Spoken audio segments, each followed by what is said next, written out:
Ms. White, she ran a red light. Is that your expert opinion? Yes, ma'am. Was she intoxicated at the time of your expert opinion? Yes, ma'am. Because she applied the brakes so late that impaired her ability to drive. Impaired means weaken or damage her ability to drive.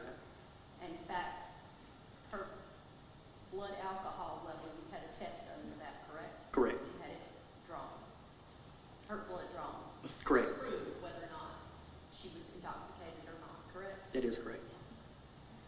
We approached Right.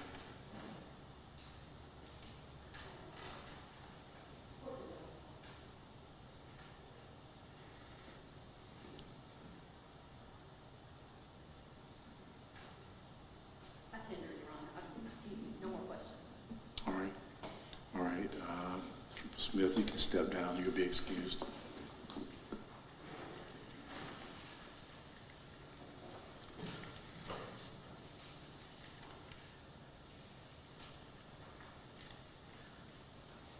Who'll be the state's next witness? All right.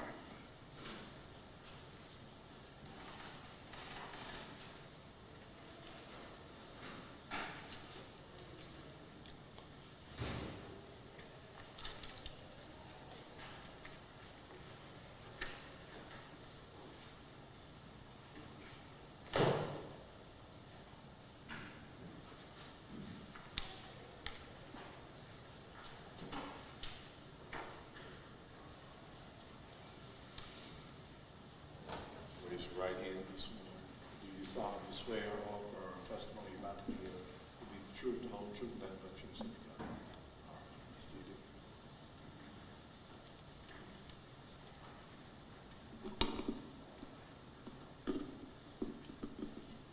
All right, you may proceed. Thank you, Your Honor.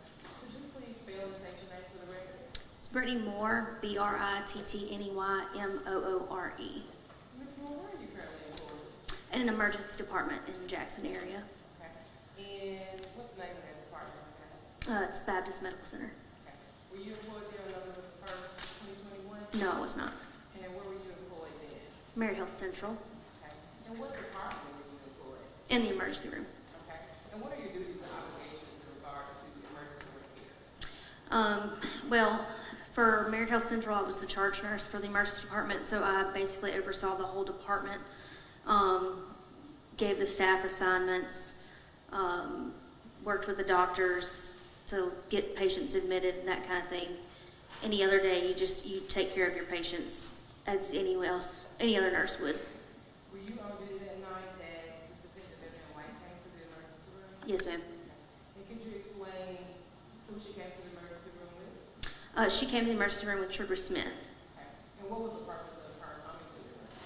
to get her blood drawn for a blood alcohol count. Do you recall the demeanor of Beth when she came to the emergency room that night? At first, she was uncooperative with us and the trooper. As the time went on, she began to cooperate a little bit more, but she was very erratic with her behavior at first. So when you say uncooperative, exactly what do you mean? She didn't want us to draw her blood. She was refusing to stay in the room. Trooper was having to stay right there with her the whole time to keep her even in the bed at that point. You have my first witness? You may.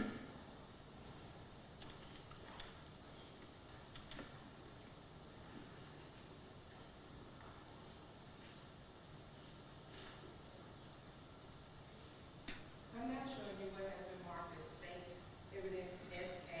Exactly what is it?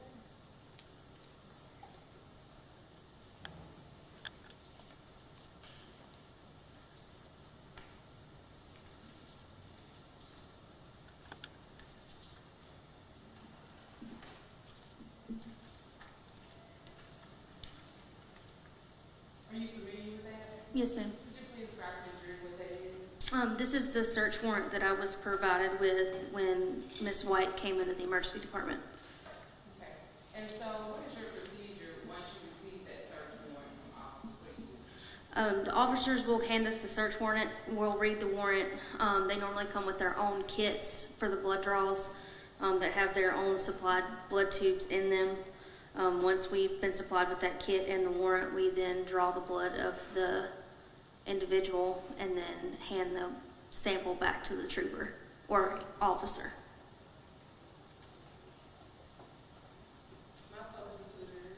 You may.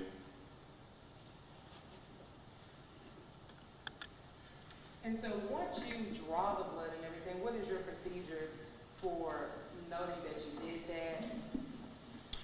The kit comes with its own labels. Most of the time, the individuals are not actually admitted as patients in our hospital. So the labels are filled out normally by the officer that brought them in with their name and information for that individual. And then they are labeled from there. And so in order to have like a chain of custody, you document that you have signed this document and you provide a time, is that correct? Yes, And did you do so on this as well? I did. Can you see, I don't know if you can see it from if I need to bring it back. Yeah. Okay, I'll bring it back.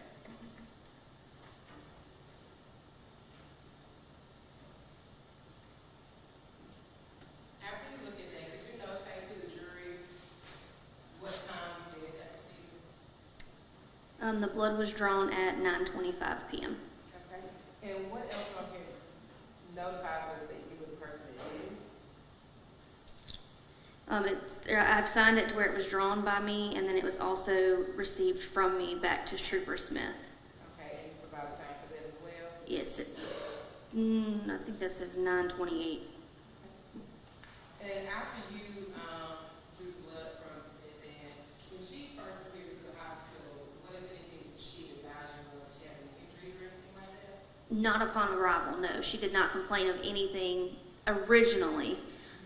Within probably, I'd say, 30 minutes or so of arrivals when she started complaining of pain, and that's when we elevated her to an actual patient in the ER and started treating her further.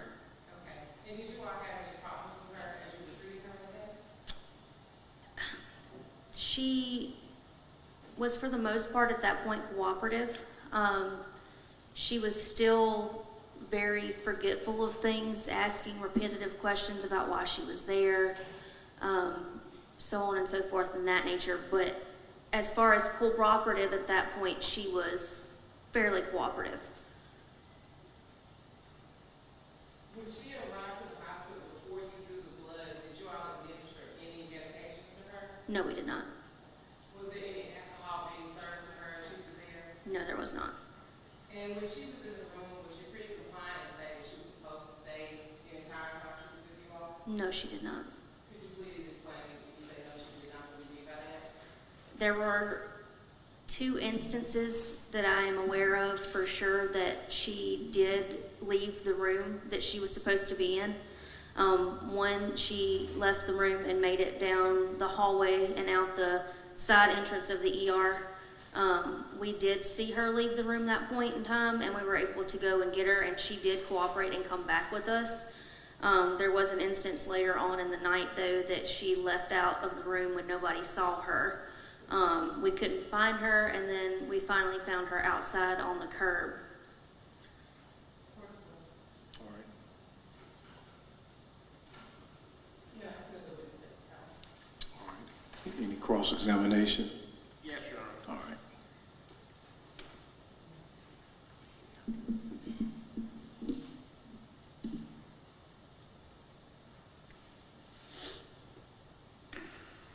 Brittany, so when Beth Ann was brought into the, I guess, was it brought into the ER? And the trooper came at that time. And did you put her in a room immediately at that point? Yes. Okay. We had a room available, and she went immediately into a room. And the trooper went with her, correct? Yes. Okay. And my understanding was the trooper stayed with her the entire time. Yes. Okay.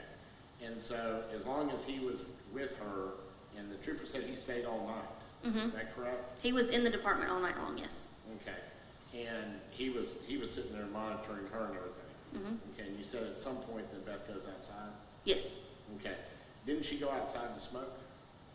I'm not sure if that was what her intentions were to do, because she didn't let anybody know that, but that's what I found her doing at the time, yes. Okay. You found her outside smoking? Yes. Okay. And so if you're a smoker, you're going to learn how to smoke. Yes, but you're not allowed that in an emergency department.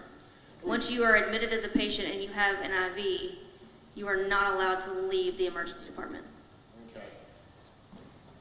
Now, I've been in a hospital before. I mean, y'all don't go up there and say, you can't leave. I mean, the person... No, you can't. We can't tell them that they cannot leave, but if a patient leaves the emergency department with an IV still in their arm and does not say anything to anybody or anything of that nature, then we are obligated to call the police, because that puts that patient in even more danger because they have an access to directly into their bloodstream.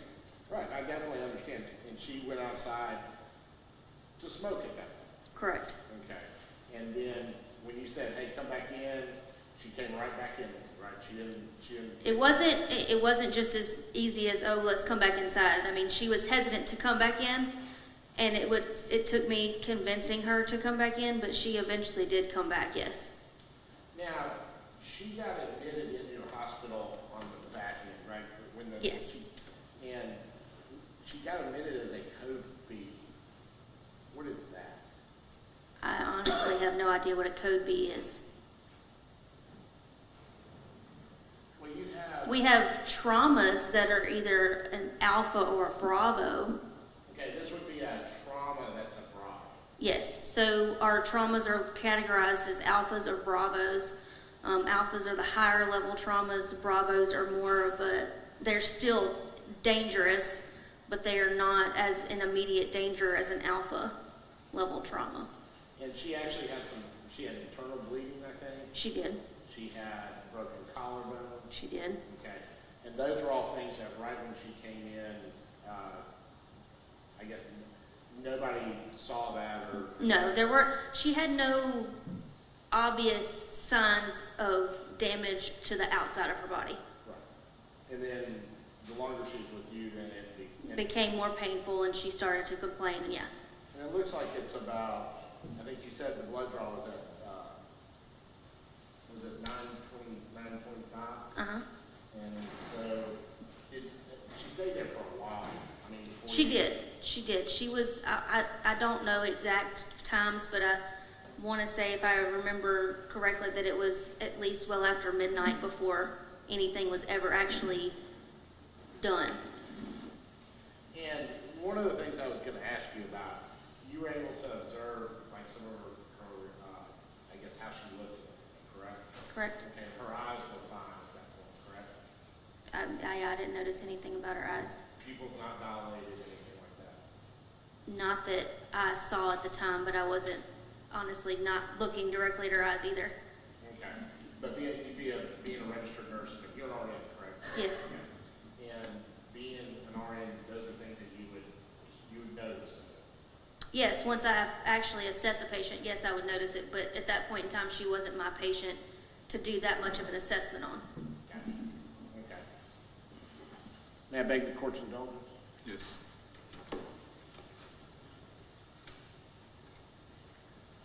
We tender your honor. All right, do you redirect? Brittany, you were asking questions about her eyes and all the things that she arrived at the hospital. Mhm. Was there any other things that you noticed about her when she arrived? I mean, nothing other than like her erratic behavior. She, like I said, an assessment of that nature is not done, especially on a patient like her at that point who is just coming in for a blood draw. That's not something that, not saying I don't pay attention to that, but that's not what she was there for at that point in time. So I didn't just go in and say, hey, you know what, her eyes are dilated, she's got redness in her eyes, anything like that. It was more so of her outward behavior towards us and the staff, the troopers, her inability to not want to do things for us and things of that nature. Give us some examples of what you mean about her outward behavior. What was she doing? It was repeating questions. She asked me multiple times why she was there. At first, she didn't want us to stick her.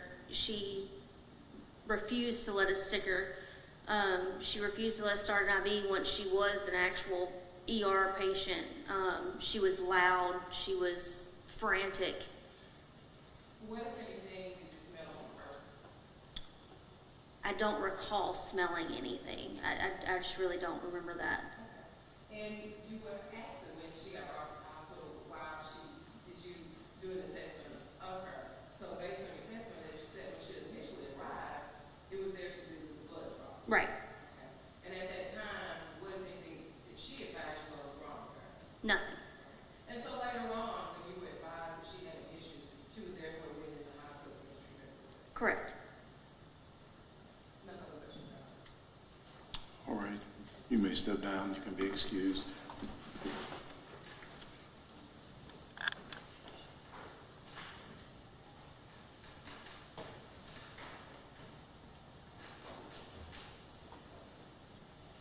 Who's the next witness from the state? Yes, Your Honor, the state will call David Lockley.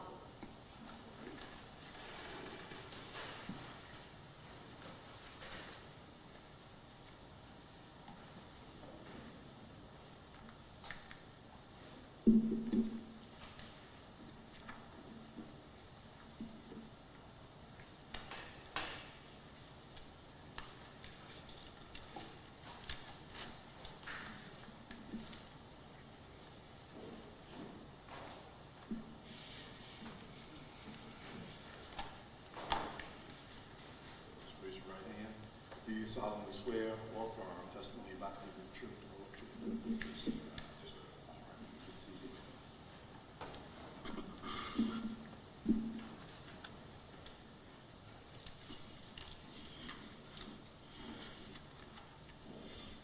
May I proceed, Your Honor? You may.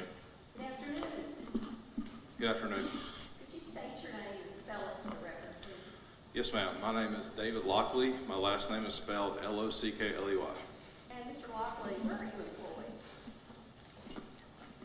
I'm employed by the Mississippi Forensics Laboratory in Pearl, Mississippi. And what is your position there? I am the section chief for toxicology at the lab. Toxicology. Tell us what that means. So toxicology is essentially the study of poisons and how they affect the body. In a more modern term setting, we are dealing with things like alcohol and drugs, which can be considered a poison, and how they affect the body, at what concentrations, and what those effects are on a person's body. And how long have you been in the crime lab? I've been employed for 16 years at the crime lab, And what about a section? since August of 2021.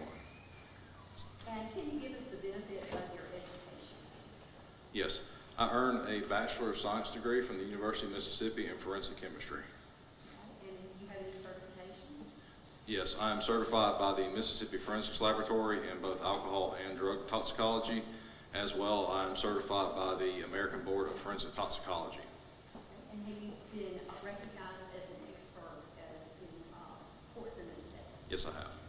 Can you tell us approximately how many times? Well over a dozen. Well over a dozen. It's hard to know We now. would stipulate that it has been recognized by this court. We would, I guess, say that he's an expert. All right. All right. So the court will accept Mr. Lockley as an expert. May you proceed? In toxicology. Thank you. Yes. Hey, Mr. Lockley, is it a Mr. or do you have something, a title down? Just Mr. Yes, ma'am. All right, Mr. Lockley, you're aware of the case that we're here on today, Yes, I am. okay? And what was your role in this matter? I was the case analyst who analyzed the blood samples that were submitted to the laboratory on Miss Beth White. Okay. And when blood comes into your laboratory, we've already had testimony from Trooper Smith for the Highway Patrol that he brought blood to the laboratory. What happens once it's received at the laboratory? So after an officer brings a sample into the laboratory, it goes to our technical assistance section, which is commonly known as our evidence section. The evidence section will then take that piece of evidence from the submitting officer. They will open a new case in our laboratory information management system. This tracks everything from case requests to results to chain of custody within our laboratory. It will get a unique Mississippi Forensics Laboratory case number. Depending on the piece of evidence, and for alcohol and toxicology, usually a kit, it will come in, they will open that kit, they will examine it to make sure that's suitable for analysis. It must be sealed upon bringing into the laboratory to be taken in. They'll then give it a request depending on what is asked for. For toxicology, that's either a alcohol analysis request or a drug request. Sometimes they do get both depending on circumstances of the case. It will then be given the unique barcode. After that information is submitted and entered, it will be resealed. At that point, the evidence technician will take that piece of evidence and take it to our, there's a large walk-in cooler in our evidence vault where all the toxicology evidence is stored until it's retrieved. It will then be placed there. After it is assigned to an analyst in the toxicology section, that analyst will then go retrieve that piece of evidence to begin examination on that evidence. And in this case, did you have the opportunity to perform an analysis on the blood of Beth and Mike? Yes, I did. And did you do that personally? I did. Okay. And when you conduct your analysis, do you complete a report of your findings? Yes, we do. Okay. And is that something that's kept in the normal course of business for you? It is. Okay. Your Honor, may I approach? You may.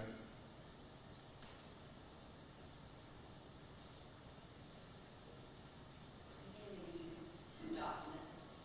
Could you look at those and tell me if they're really your?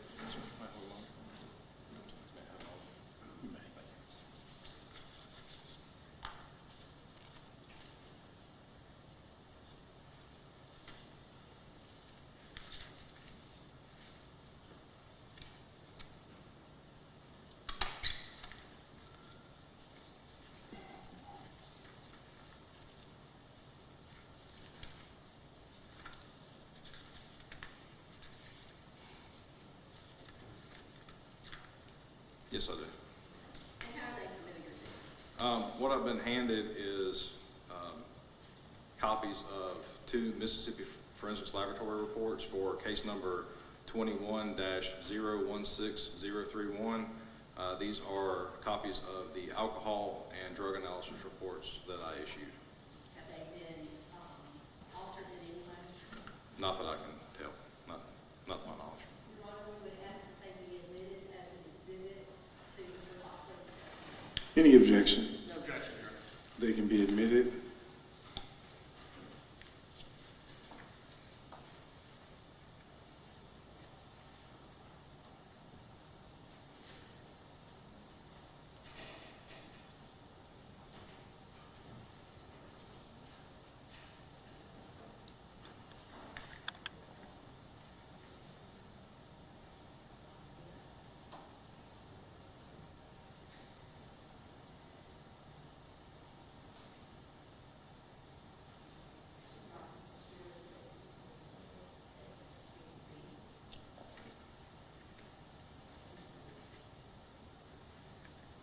A is the analysis of blood for alcohol, and B is for drugs.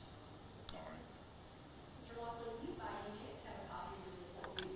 Yes, ma'am, I do. Okay? Do you need to refer to it? Is it okay that you use your copy? Okay. Your Honor, permission to publish to the jury? You may. Mr. Lockley.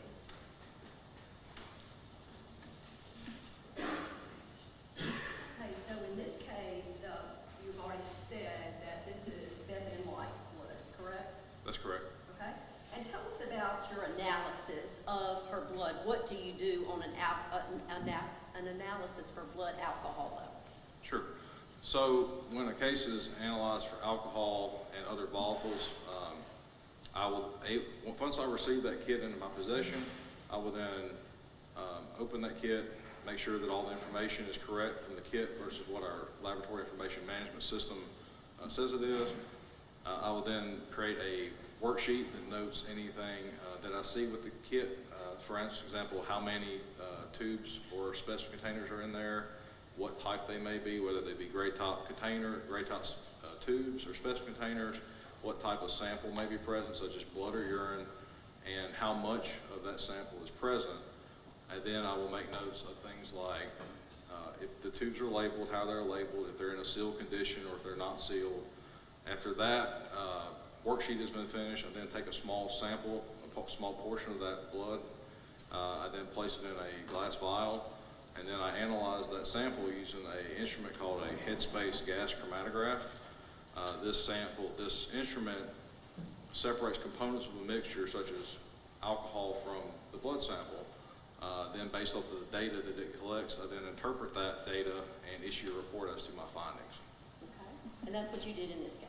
Yes. Okay. And so the results of this blood analysis for the presence of alcohol, what were your findings? You may. The results for lab case number 21-016031 were that the blood from tube labeled Beth White contained an ethyl alcohol concentration of 0.273%.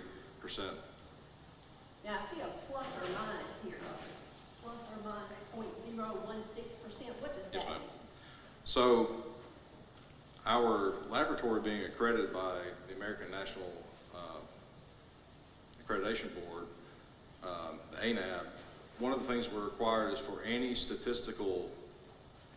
numerical value that is reported must have a statistical value associated with that. What we call that is our measurement uncertainty. So what this does is it takes into account things like our instrumentation, the people that are working in our laboratory, things of that nature, and we apply a statistical value for that. So in this case, we apply a statistical value of plus or minus 0.16 to this result. Everyone that comes through here will have that. It'll be based off the amount that's there, of course, but it's a statistical probability of the accuracy and true value of that report. For in this case, our accuracy covers a probability of 99.7%. So what that means is that if I was to analyze this sample 1,000 times, 997 times out of 1,000, that I would get a result that would fall between that bracketed value, plus or minus. So it's an extremely accurate value determination for that result. Okay. And you are expert in toxicology, and the court has recognized you as such. A person who's not familiar with toxicology and they receive this report, could they misinterpret it to think, well, the alcohol level is 0.016? Could that kind of mistake be made by an amateur? Yes, ma'am. Somebody that's not familiar with your report? It could. Okay. But this is the only analysis for her blood alcohol level that was performed by the Mississippi Crime Lab. Is that correct? That's right. Okay. All right. And what is, just for the jury's information, what is the legal limit for alcohol? The legal limit in the state of Mississippi for a person over 21 is 0.08%. 0.08. So in this case, she was 3 times over the limit. Yes, that's correct. That would be intoxicated, very intoxicated. Would you agree with that? I would suggest that is a highly elevated ethanol result. Okay. And let me ask you this. We've had testimony that the blood was drawn some 4 hours after the accident that took place. 4 hours and 5 minutes, I believe, something like that. How would that affect the results? So, with it being drawn that distance amount of time away from it, there's 3 scenarios that can happen with the blood alcohol concentration at the time of an accident versus the time of the draw. This result here is the blood alcohol that was taken that was at the time of that the sample was drawn at the hospital. So if you go back to 4 hours prior to that at the accident, there's 3 things that can happen. The person's blood alcohol can either be the same, higher, or lower than it was at the time of the blood draw. It is possible that a person's alcohol could have been lower than this 0.273 4 hours earlier if they had if they still had drinks on board in their stomach that had not been absorbed into their system. It could rise that BAC past this point that we see the 0.273 and then come back down to the 0.273 4 hours later. It could be the same. The blood alcohol could have been a 0.273 at the time of the accident. There could have been 1 or 2 drinks still in your system. It could have elevated higher and then come back down to the same value, or it could have been higher at the time of the crash, which means that all the alcohol was already absorbed into the system, and then it eliminated at a constant rate over the 4 hours to this 0.273, in which case it would have been higher at the time of the accident than it was at the draw. Okay. And we had testimony that from witnesses on the scene that saw Ms. White vomiting right after the wreck. Would that have anything to do with the results? So, in order for the alcohol to be absorbed into the system, it must still be in your gut system, which is your stomach. And then, if there's no alcohol left in the stomach, there's no more to go through to your system to be absorbed, which means that the alcohol would have been through your system to be absorbed already at the time of the crash. And somebody with a blood alcohol level of 0.273, what kind of demeanor or what would you be able to observe about them? So, an alcohol level of 0.773 gets you into a range of what's considered in a confusion or a stupor type elevation. So we're dealing with very pronounced effects of alcohol.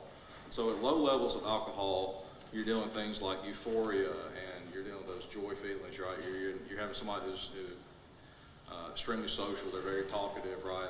Their inhibitions are they're lowered. They may take some small risk. At these levels here, you're dealing with more pronounced effects. So you're dealing with muscle coordination loss. You're dealing with things on a physical nature like diplopia. So you're dealing with double vision, right? You're dealing with loss of your fine motor skills in your hands and your feet, and things like that. You're dealing with confusion. You have possible elevated mood swings like agitation and things of that nature. The biggest thing with driving is you're dealing with divided attention operating a motor vehicle. Operating a motor vehicle is a very complex task. For most people, every day you don't pay attention to the things that you're doing on it. Driving is kind of second nature to you. So when you're dealing with elevated alcohol, you're divided attention, so you're not aware of your spatial surroundings, so your distance determination decreases, your reaction time is slowed, so you may not react to things on the road, such as other cars, people, dogs, or things like that you might see on normal. It's an inability to maintain lane awareness, and ability to maintain speed, whether that be slower or faster. As I said, spatial awareness, so you may actually not be aware as how close or how far you are from another vehicle or stop signs or things of that nature. What about, we had testimony over the course of this trial of erratic driving by Ms. White prior to the accident, including running off to the shoulder, then overcompensating and coming back real fast. Then, of course, there's testimony that she ran a light, but then she put the brakes on. Can you tell us, would that be consistent with someone who's has a blood alcohol level of 0.273? Yes, ma'am. All those things are indicators that somebody could be intoxicated on alcohol. Okay. And let me ask you this: someone that has approximately how many drinks, if you can tell me, would it take for somebody to get to a 0.273 alcohol level? Yes, ma'am. For clarification, in toxicology, we have to call what we use a standard drink. So for reference, just a reference back to it. So a standard drink in toxicology is a 1 ounce shot of 100 proof liquor. So we're dealing with things like whiskey or vodka or things of that nature. A 5 ounce glass of wine, and we're dealing with we're talking about a 12 ounce can of 4% beer. So we're things like Bud Light, Miller Lite, things of that nature, your standard Pilsner type beers. And an average drink will raise a person's blood alcohol approximately 0.02%. So at a 0.273, if you were to be able to take a bolus dose, which is a large dose of alcohol, into your system and to be absorbed all at once, to get to a 0.273, you would approximately need about 13 or 14 drinks just to get to a 0.273 in terms of how much alcohol will be consumed. That's not including your elimination of approximately a drink an hour. So that's not including previous drinking on top of that. That would just be at one sitting at one dosage. And then someone who has been a drinker for a long period of time, and I mean years, I'm not talking about, hours, but someone who is an experienced drinker and has, regularly gets intoxicated or drinks on a regular basis, would their response to the alcohol and being intoxicated be different from somebody like a teenager who's or a college student who goes out?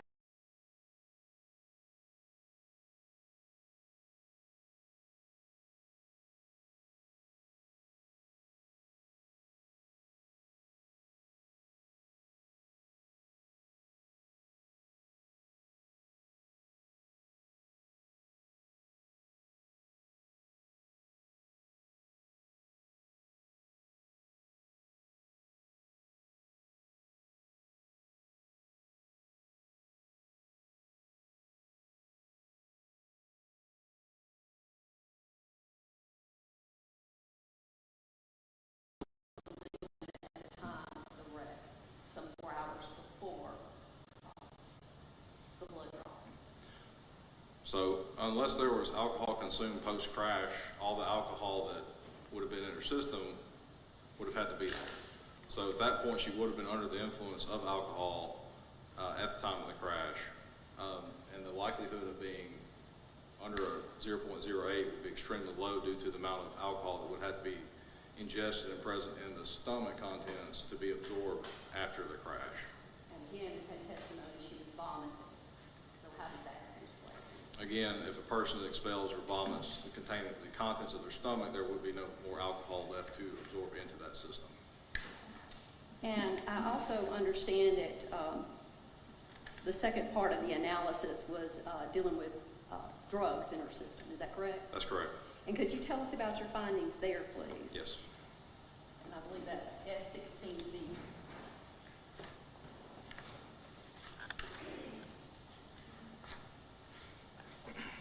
So for the drug analysis portion of this, I screened the evidence, the blood sample at the laboratory on an immunoassay, which screens for a broad class of drugs.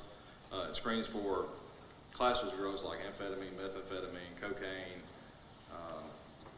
benzodiazepines, things of that nature, and then further confirmation will be necessary to determine what actual drug is present. So the screening test is a presumptive positive test. It shows that this class of drugs may or may not be present.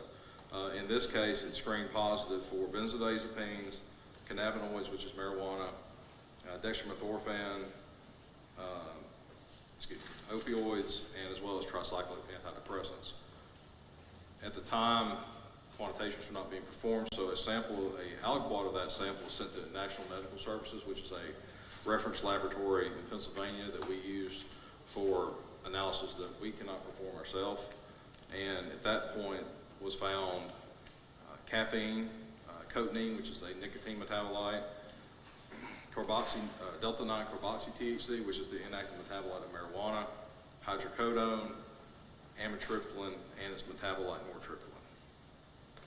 Okay, let's take each of those positive findings, and can we go through those and you tell us how they would affect the individual who's consumed those? So caffeine is something that's readily found in drinks that every day, as we're dealing with Coca-Cola, energy drinks, things of that nature. Caffeine's a mild stimulant, but under general circumstances, generally harmless to a person in terms of impairment. Cotinine is a breakdown product of nicotine, which is found in cigarettes, vapes, and things of that nature. As far as toxicology, it's not as relevant. Nicotine itself is a mild stimulant, but again, like caffeine, not toxicological is relevant. Delta-9 carboxy-THC is found after using marijuana. It is one of the main metabolites. It's inactive on the body, so it's not performing any active action on that particular body, on the person. That was found as well. Hydrocodone is an opiate, or an opioid. It's a narcotic analgesic, so it's used for alleviating pain. And then amitriptyline is a tricyclic antidepressant, of course used to treat depression. It also has some off-label uses as mild mild analgesics in terms of neuropathies and things of that nature as well. Okay. And I want you to, once again, go back through these, but tell us, with the added effect of already being under the influence of alcohol, how would this compound, any of these drugs compound the situation? Yes. So to back up just a little bit, ethyl alcohol itself is a central nervous system depressant. So when it goes into your body, the main thing that affects is your central nervous system. So you're dealing with your brain and all the nerves that run through your body, right? So it decreases the response, and that's where you get the decreased response times and things of that nature when it's acting on your body. Hydrocodone itself is also a central nervous system depressant. It causes many of the same similar effects as alcohol when you're under the influence of it, such as dizziness, stupors, in terms of driving, divided attention, lethargic behaviors, things of that. Amitriptyline can have some of these central nervous system depressant effects, not quite as pronounced as the hydrocodone, but when you're taking in multiple types of drugs, in this case CNS depressants, on top of another CNS depressant, so the alcohol and the hydrocodone, you get what you call either additive or synergistic effects. So an additive effect is when you take two drugs and they combine to a greater effect than the one drug. So essentially, say 1 + 1 = 2. A synergistic effect is when you take two drugs, but the effect is greater than the two combined. It's a synergistic effect. So essentially, a 1 + 1 = 3 effect. With the hydrocodone and the amitriptyline plus the alcohol, you're getting an additive effect. So you're getting an effect of those drugs combined on top of each other. And also, you conducted an analysis of the blood of Allison Conway. Is that correct? Yes, there was an analysis done for that. May I approach you on that? You may.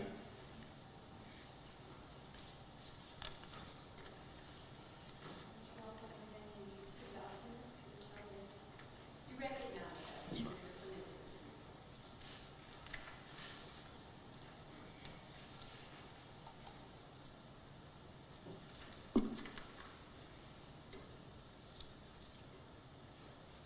Yes, I do. And how are they familiar? These are, again, Mississippi Forensics Laboratory reports for case number 21-016031. These are the alcohol and drug screen results reports for Miss Allison Conway. Have they been altered in any way? No, ma'am. Okay. And are they records kept in the normal course of business for Yes, they are. Your Honor, we would ask that they be admitted as an exhibit to Mr. Lockwood's testimony. Any objection? They can be admitted.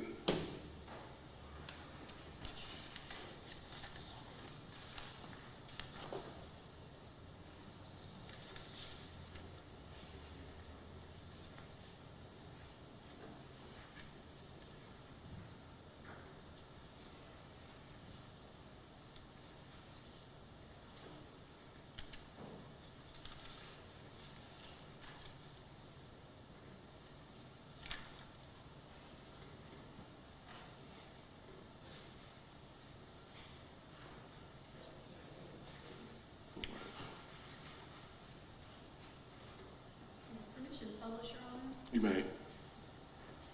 Mr. Lockwood?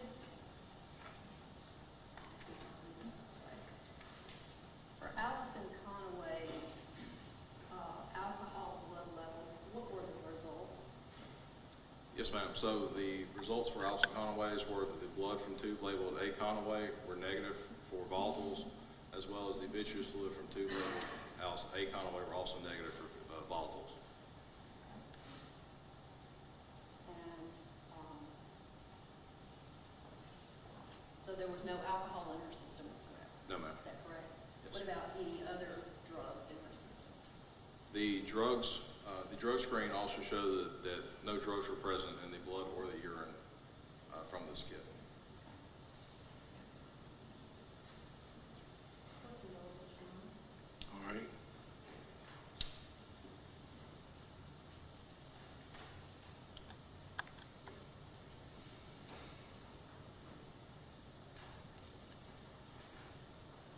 Attend to the witness, Your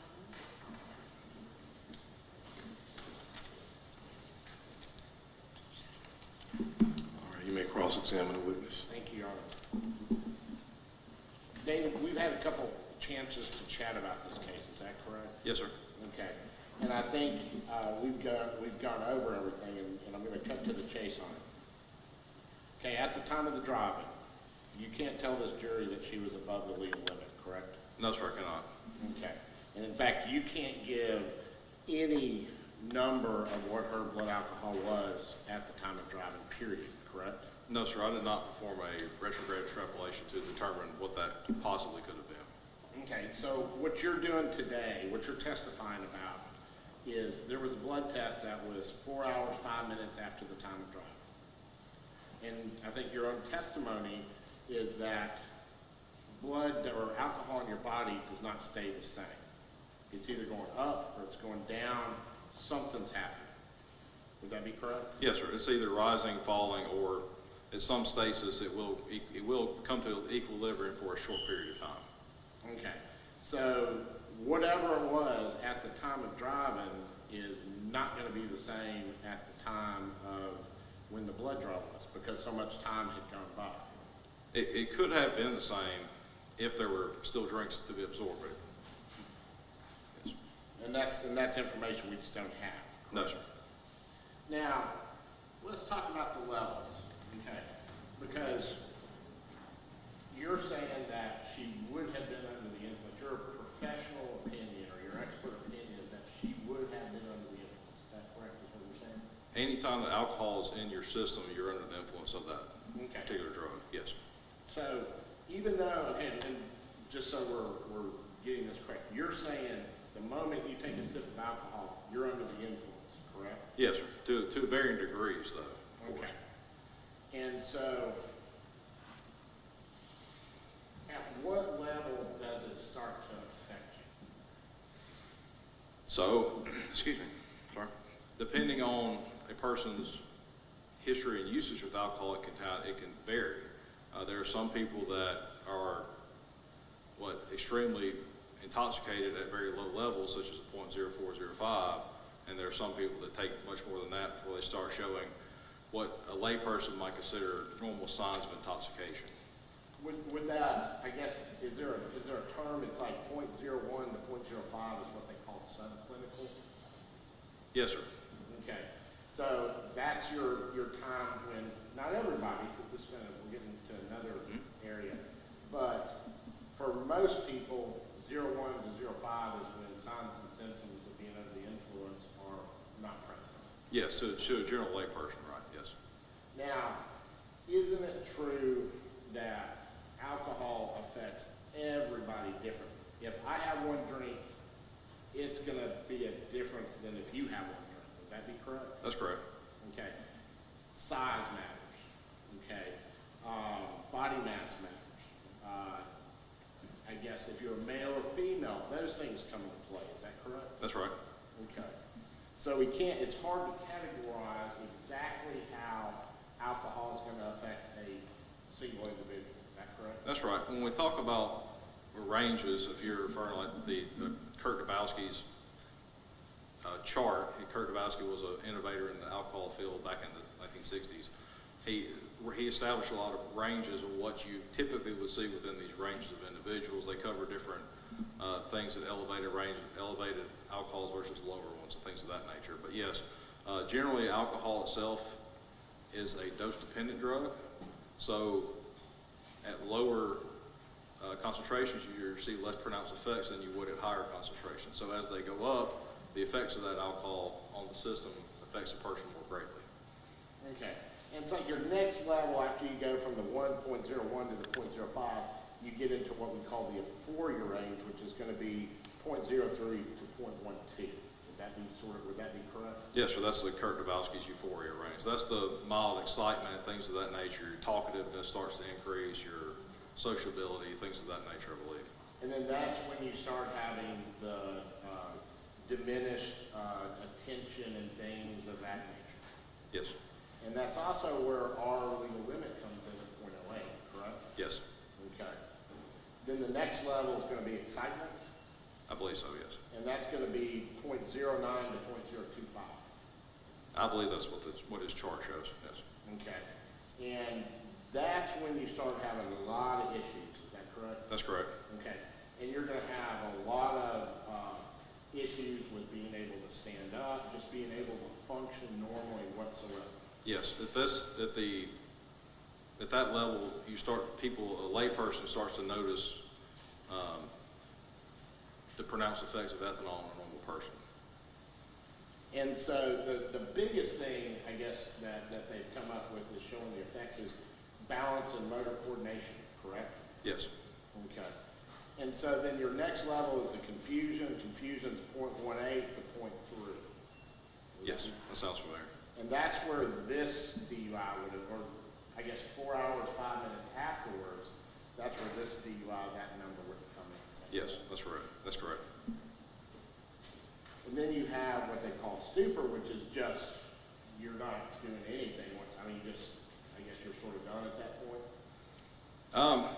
A stupor is a range from about, I have to look at it again. I can't remember. Would it be, if I refresh your memory, would it be 2.5 to 4.0? That sounds correct, yes, sir. You're dealing with a very pronounced effects of alcohol at this point, at that level, yes. So you're going to have problems with your motor skills if you're at a 2.73. In general, yes, but it also depends on, again, a person's tolerance and their history of usage of alcohol. For a novice drinker that would manage to get to 0.273, they're going to exhibit signs that are a little more extreme than the person that may be an experienced drinker, an alcoholic, or something like that, have been able to sort of mask some of these effects over time and adapt to them. So. Now, you said that I guess there was an opioid that was found. Is that correct? Yes, sir. Okay, and I think you had talked earlier at some point that looked like it was something that was like a regular use or something like that. You could tell. Yes, sir. Matter of fact, my notes.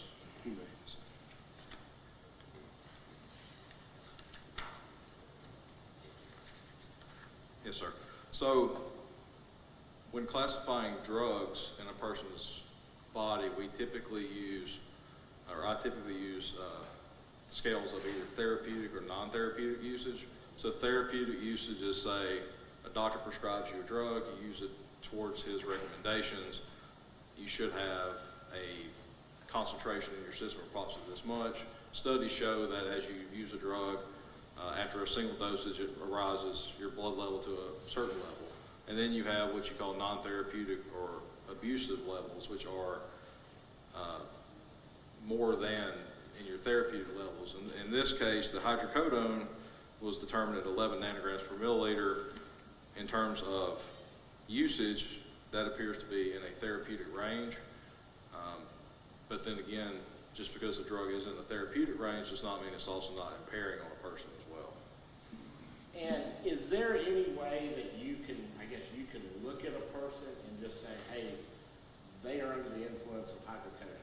Is there any way that you can look at that? If they've had alcohol, is there any way to differentiate that? It would be harder for a person, a lay person to do that. Our drug recognition experts within our law enforcement have in-depth hands-on training, and they would be more equipped than a lay person they would be able to tell more of the effects of what may be alcohol related versus a drug related. For instance, like with opioids, you start to get, if you look at them that you don't have an alcohol, you start to get pinpoint pupils and things of that nature. There's body temperatures and things of that nature that are associated with drugs that may not be associated with alcohol. But generally in a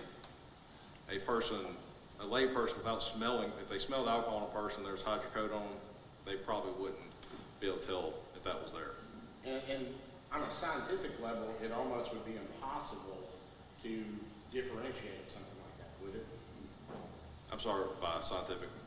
Scientifically, I mean, if you're looking at a person, you're like, okay, they have a low level of hydrocodone, and you have an alcohol level. There's really no way to differentiate anything to say you're under the influence of this or under the influence of alcohol or under the influence of the opiate, correct? Right, so that what we would say is that because they're both in the blood system, they're both under the influence performing an action on that person. Okay. To what degree also depends on the concentrations. In this case, the alcohol is the much more prevalent drug in this case compared to the hydrocodone and amitriptyline. So at the time of the accident, I just want to clarify, you can't tell us that she was over the legal limit, correct? No, sir. And the biggest indicator, and we back up for 1 second. What about the last thing you talked about, which is the amitriptyline? I didn't come close to that. Amitriptyline. It's a tricyclic antidepressant. I believe Elavil is the trade name for it. Okay. And that was in prescription limits and all that kind of stuff? Yes, sir. It was still within the therapeutic range. Okay. And are you saying, again, is this just something that it was just intersystem? Because I know the alcohol is a big issue at 4 hours later. That's the big issue, right? Yes. Is this going to have any effect on this alcohol whatsoever?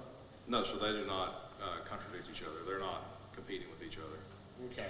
So at the time of operation of the motor vehicle, which is what we're hearing, okay, you can't tell us what her blood alcohol level was, correct? That's correct. And she could have been under the legal limit for all you know. She could have been above, she could have been below, she could have been the same thing as this. Yes, sir. Theoretically, it is possible to be, it could have been under the legal limit depending on how many drinks were still in a person's system waiting to be absorbed, yes. Yes. And then the biggest factor that you look at is when somebody's impaired is their physical coordination, correct? It's one of the determining factors, yes. Yeah, Of course. one of the- Yeah, I mean, of course, in a driving situation, that's the biggest determination of if somebody's impaired or not. That's how field sobriety works. That's how indicators work, things of that nature, yes.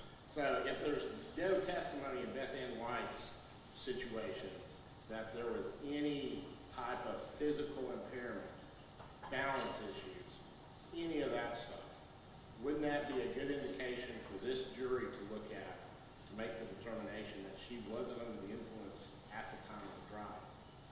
That is one thing to consider. However, with the amount of alcohol that's in the blood sample 4 hours later, it would have had to be present in her system prior to the crash to cause these effects. And that's the thing we're dealing with is what these elevated alcohol levels can do to a person, whether it be operating a motor vehicle, maintaining lane speed, spatial awareness, and things of that nature.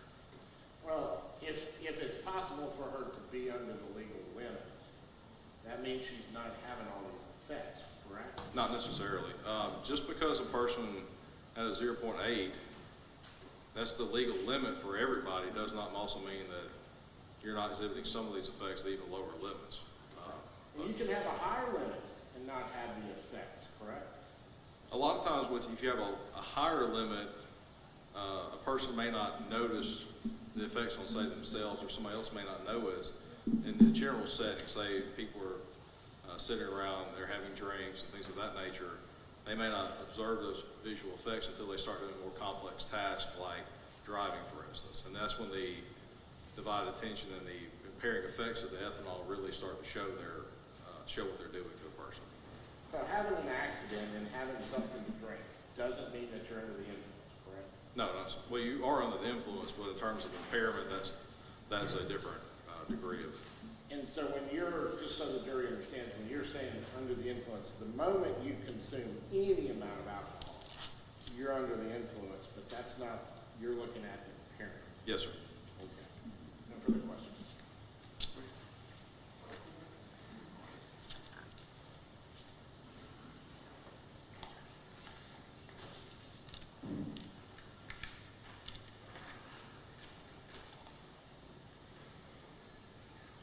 Mr. Lockley, you were just talking about different scales and so on. At this level, you would display these kinds of behaviors or, is it noticeable that you might be under the influence of alcohol? So I want to go back to that.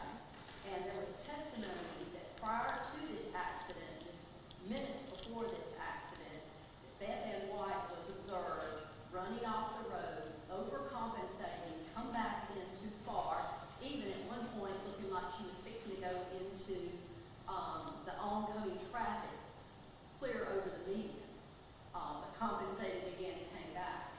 She seemed to, her attention seemed to be diverted because at one point at a stoplight, somebody honked the horn at her when it turned green, and she jumped like she was not being attentive or was distracted or maybe had fallen asleep, I don't know. At the scene after the accident, she told individuals that she was fine, nothing was wrong with her. However, when she gets to the hospital several hours later, she begins to start complaining of pain and actually did have a broken shoulder. She told the officer, the troopers on scene, that she didn't know what had happened. She told later at the hospital, the trooper, that someone ran into her when clearly she T-boned another car.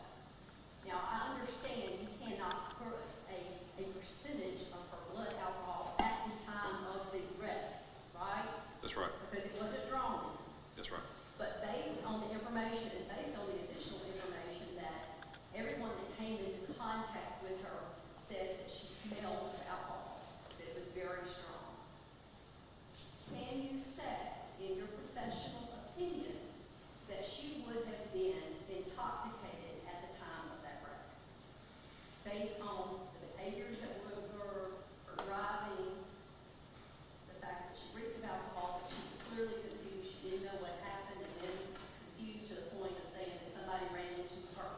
We're going to object. He's already answered this question. Let me let him, he can answer it if he can. He can answer it. Based, yes, sir. Based off of all the things you're describing, those are symptoms that you would see that a person that could be under the influence of intoxicated on alcohol. Talking about the inability to maintain roadway, the inability to maintain speed, nodding off is a symptom of higher levels of alcohol, inability to remember events as they may have happened, things of that nature are all signs and symptoms of somebody who is under the influence of alcohol. And someone who is an experienced drinker, I believe you testified that they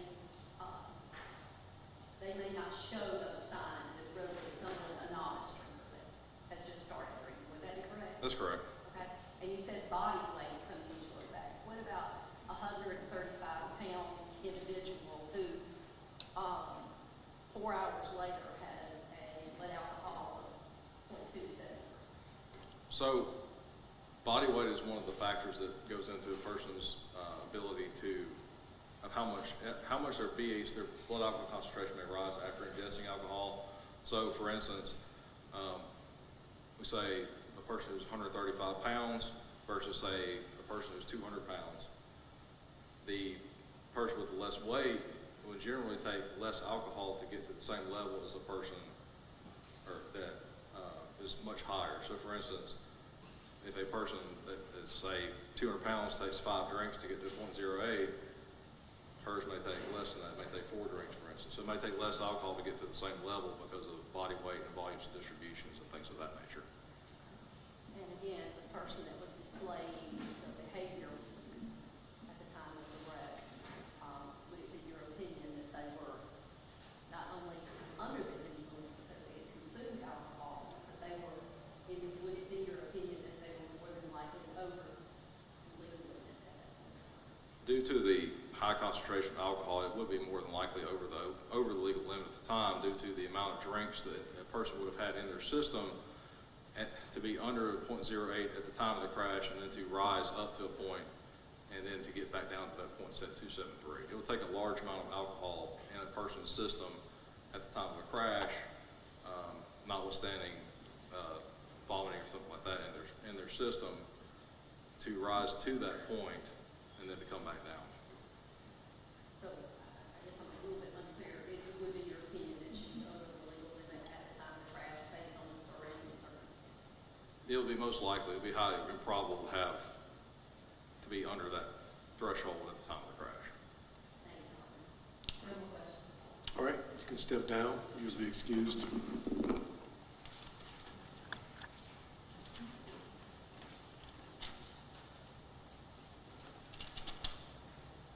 The state's next witness. Yes, Your Honor, the state would call Adrian Hall. Okay.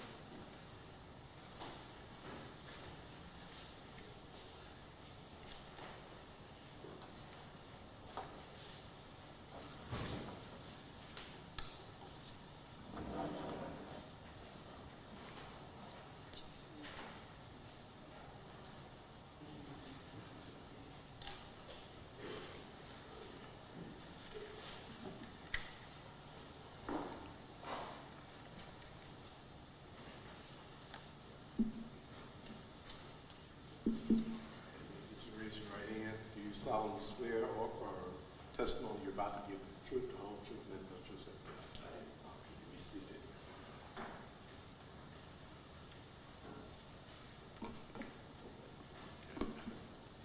May I proceed? You may proceed. Good afternoon, Mr. Hall. Good afternoon. Could you please state your name for the record and spell your first name? My name is Adrian Hall, that's A-D-R-I-A-N, Hall is H-A-L-L. And with whom are you employed? I'm employed by the Mississippi Forensics Laboratory. And in what capacity? I am a forensic scientist specializing in drug analysis. And how long have you been with this lab? I have been with the lab for 25 years. And have you had the opportunity over your 25 years to testify in court proceedings Yes, I have. as to your findings when you've done an analysis? Would that be correct? Yes, I have. Okay. Have you been recognized as an expert in that area? Yes, I have. And did you conduct an analysis? We're going to check this time of the approach. You approach.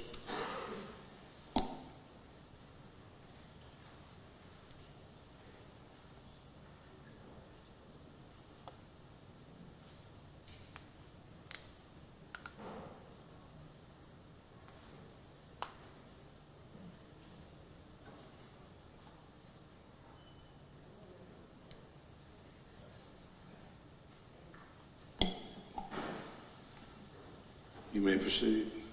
Thank you. Mr. Hall, you were asked to do an analysis in this matter, were you not? Yes, I was. Okay. Your Honor, may I approach? You may.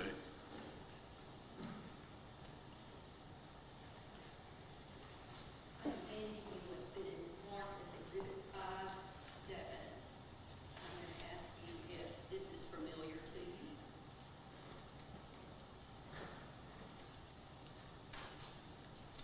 What's the exhibit? I'm sorry. This is S7. S7, okay.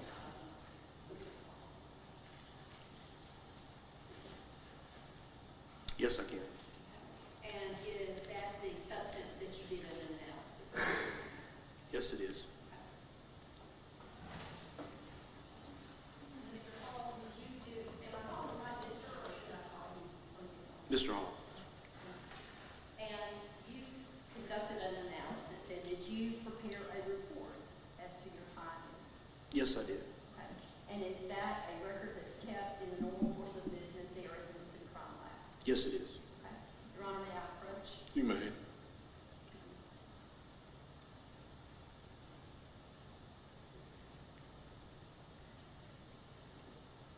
Handing you a document, is that familiar to you?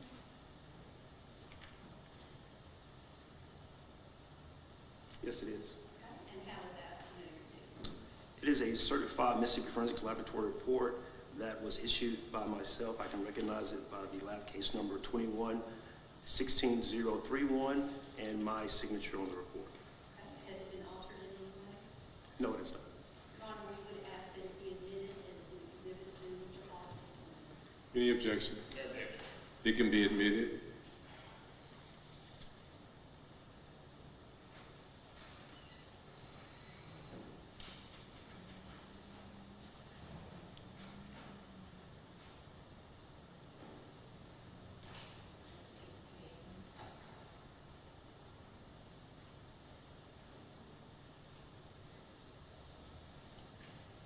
Permission to go to the jury room? You may. Okay, Mr. Hall. Hall, just to go back just a moment, step back a moment, can you tell us how you received the substance that you did an analysis of? How do you receive that at the crime lab? The evidence is submitted by a submitting officer. The evidence technician will record that information, and it is given a unique crime lab case number, and that evidence is then held in the evidence vault until I request to perform an analysis on it. Okay. And in this case, it was Trooper Jonathan Smith, would you agree with that, that brought it to the crime lab? That's correct. Okay. And so you performed the analysis, and could you tell us what your findings were? Your Honor, may I report you on that?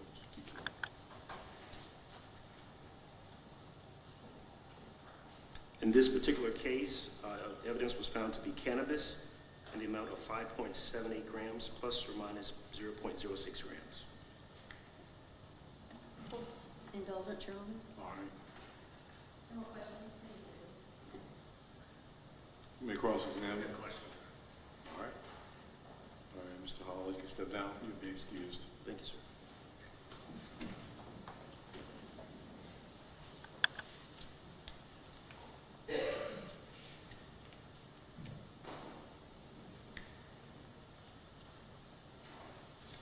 The next witness from the state. Your Honor, at this time, the state will